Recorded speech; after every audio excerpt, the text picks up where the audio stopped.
आज के सेशन में जी हम अटक रिफाइनरी और मैपल लीफ सीमेंट को डिस्कस करेंगे।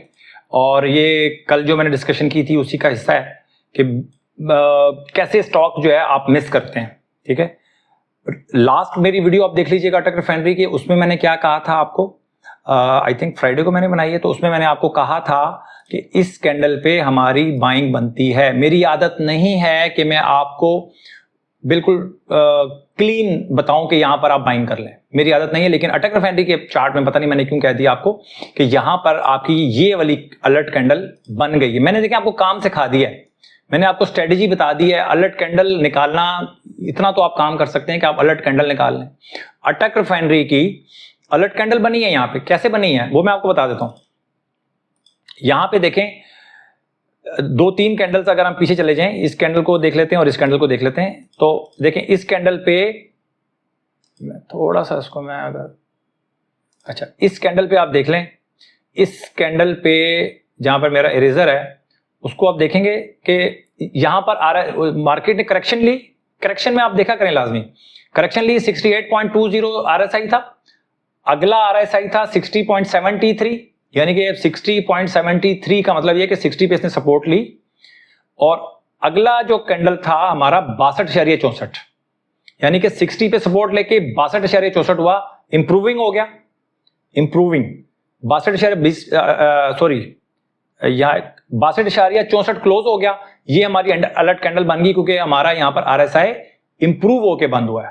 ठीक है, और ये थोड़ा सा डाइवर्जेंस भी बनती है कि यहां पे डाइवर्जन का मतलब ये है कि यहां से ये प्राइस जो है वो नीचे आ रही थी और आरएसआई जो है वो ऊपर जा रही थी, तो इसको हम डाइवर्जेंस बोलते हैं।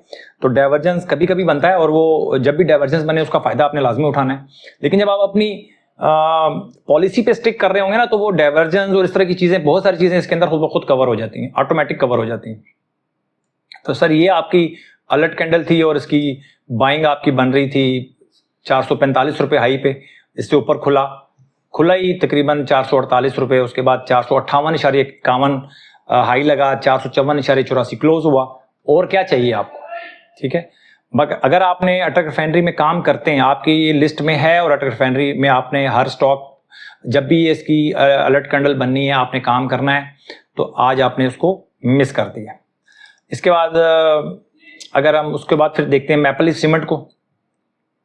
Maple leaf cement last alert candle बनी है, कैसे बनी है ये देखें। ये जो अलर्ट कैंडल कैसे बनी, इसका आरएसआई क्लोज हुआ 63.10, पिछला आरएसआई था 56.84, नीचे से हो आया 60 तोड़ा, 60 या तो 60 तोड़े या बिल्कुल 60 के करीब करीब आए, 61, 62, 60.5। यहां पर अगर आता है तो अगली कैंडल बहुत इंपॉर्टेंट हो जाती है हमारे लिए, क्योंकि अपनी उसने थोड़ी सी करेक्शन पूरी कर चुका होता है। इसी तरह करेगा जब भी स्टॉक अपवर्ड ट्रेंड में होगा, इसी तरह हम पकड़ सकते हैं, इसका और कोई तरीका नहीं है, क्लीन तरीका नहीं है। मैं आपको बड़ा क्लीन तरीका बता रहा हूं आपको। तो यहां पर ये 62 रुपए 63.10 आरएसआई पे क्लोज हुआ। ये आपकी आरएसआई, ये आपका अलर्ट कैंडल बन रही थी। अगले दिन क्लोज ही हमारा ये जो हाई लगा था 39, अगले दिन ओपन हुआ 38.99 और हाई लगा 41.85। 7% बढ़ गया मैपल लीफ सीमेंट, 7%। तो मैं फिलहाल बहुत सारी चीजें कवर नहीं कर सकता, लेकिन जो चीज कवर कर रहा हूं प्रॉफिट इसी के अंदर है। ठीक है, मैं आपको न्यूज दूं, ये करूं वो करूं, ये हो गया वो हो गया, कोई फायदा नहीं होगा। मैं टू दी पॉइंट बात कर रहा हूं कि आप अपनी अलर्ट कैंडल को खुद तलाश करना है आपने। देखिए मैं, अच्छा कैटेगरी ए और कैटेगरी ए प्लस में तमाम चार्ट्स देखने हैं आपने, उनमें से अपने जो स्टॉक आपने जिन स्टॉक्स में आपने काम करना होता है उसको आपने शॉर्ट लिस्ट करना होता है। अलर्ट कैंडल पकड़नी होती है, अगले दिन आपने अलर्ट कैंडल से जो नेक्स्ट कैंडल होती है, एक्शन कैंडल उसको मैं बोलता हूँ, उस पर आपने एक्शन करना होता है टाइमली। तो आज के लिए इतना ही है जी, और बहुत सारे टॉपिक्स हैं, इंशाल्लाह आने वाली वीडियोस में आप वो टॉपिक में कवर करने की कोशिश करूंगा। अपना ख्याल रखना है और आपने अपनी इन्वेस्टमेंट का ख्याल रखना है, स्टॉप लॉस का ख्याल रखना है। भाई अभी तक तो पब्लिक डर रही है, पब्लिक के दिल में डर है, मैंने कल भी बताया कि पब्लिक के दिल में डर है, और जब ये डर खत्म हो जाएगा फिर मार्केट बताएगी कि करेक्शन क्या होती है या यू टर्न क्या होता है। ठीक है, तो जब तक आप स्टॉप लॉस के साथ काम कर रहे हैं, आपको कभी भी स्टॉक मार्केट से डरने की जरूरत नहीं है, या अपने कैपिटल के हवाले से आपको डरने की जरूरत नहीं है कि यार मेरा कैपिटल लूज ना हो जाए। ठीक है, सबसे बड़ा जो सबसे ज्यादा जो एड्रेस करने वाली चीज है ना, वो कैपिटल सेविंग है।